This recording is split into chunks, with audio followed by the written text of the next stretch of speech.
Have you ever loved someone so much that you were willing to risk your life for them? Once upon a time, two young lovers, a man named Ebo and a woman named Neytiri from different tribes, were willing to do anything to be together, but their love was forbidden since each tribe had hatred for each other, and their only hope was a wish upon a falling star.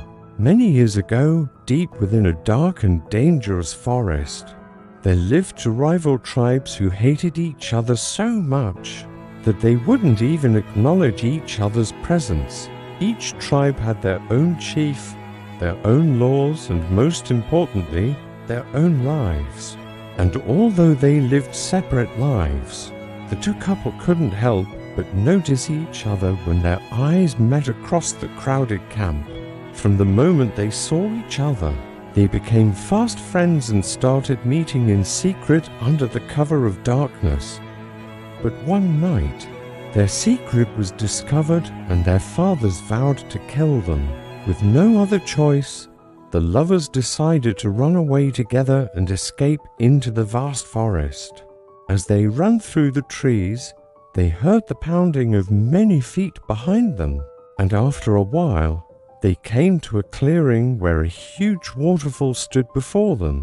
The only way over was to jump into the water and leap across to the other side. But the current was strong, and it would be hard to make it without any special powers.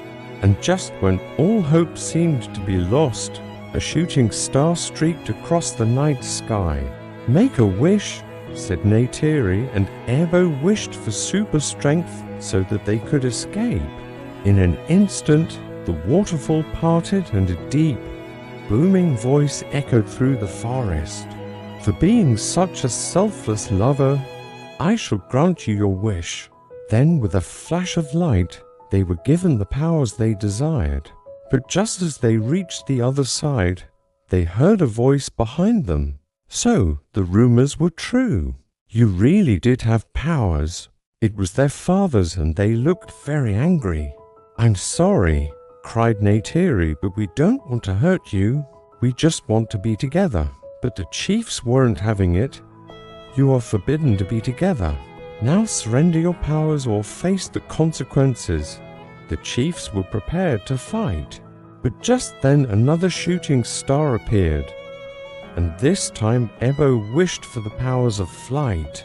With that, they soared into the sky above the forest, higher and higher until they were out of reach.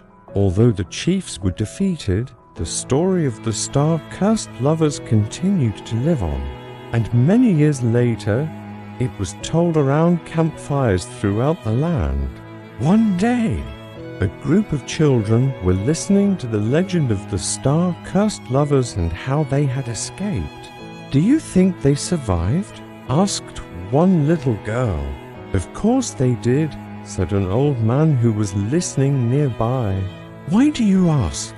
"Because my necklace was passed down from the star-curse's lovers, Neytiri, and these earrings were a gift from her to her tribe after she returned."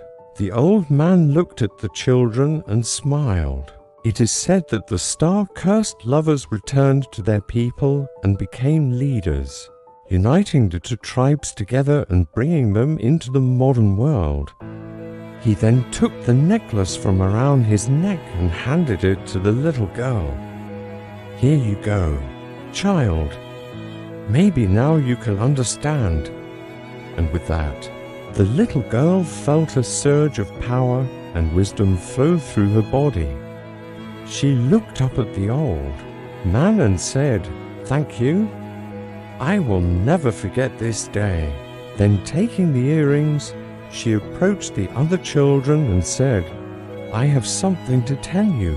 And so the old man watched as the children ran through the forest, eager to share the good news with everyone.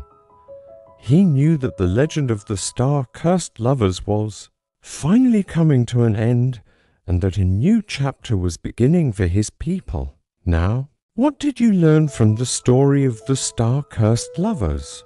Leave a comment down below with your thoughts, feedback, and suggestions.